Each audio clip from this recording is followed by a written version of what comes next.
UPSC 2018 ప్రిలిమ్స్లో ఒక question వచ్చింది. కింది వాటర్ బాడీస్లో ఏ వాటర్ బాడీ హ్యూమన్ యాక్టివిటీస్ వల్ల కుంచుకుపోతుంది, ష్రింక్ అయిపోతుంది, బాగా తగ్గిపోతుంది దాని విడ్త్ అని చెప్పేసి క్వశ్చన్ వచ్చిందనమాట. కింద ఆప్షన్స్లో Aral Sea, Black Sea, Lake Baikal ఇవన్నీ ఇచ్చారు.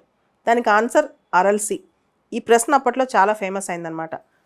అయితే అరల్ సీ అనేది ప్రపంచంలో ఇన్లాండ్ వాటర్ బాడీస్లో, అంటే పెద్ద లేక్స్ అనమాట, ఇన్లాండ్ వాటర్ బాడీస్లో ప్రపంచంలోనే 4th లార్జెస్ట్ 1960s.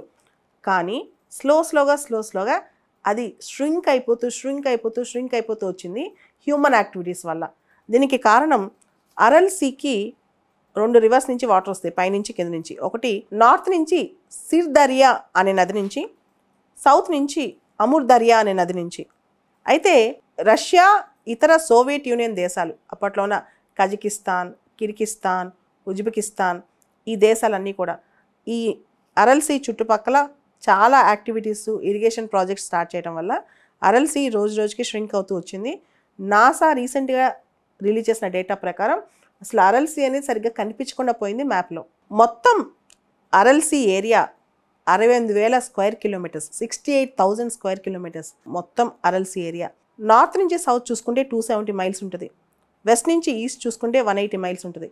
ఇంత పెద్ద అరల్ సీ ఇప్పుడు కనిపించకుండా పోయింది. దీనికి ప్రధానమైన కారణాలు హ్యూమన్ యాక్టివిటీస్తో పాటు క్లైమేట్ చేంజ్, ఉష్ణతాపం, ఇవన్నీ కూడా కారణాలే అరల్ సీ ష్రింక్ అయిపోవడానికి. అంతేకాకుండా అరల్ సీలోకి వాటర్ వస్తున్న, అంటే పెద్ద రివర్స్ నుంచి అరల్ సీ ఫీడింగ్ జరుగుతుంది అనమాట, వాటర్ అంతా వస్తాయి.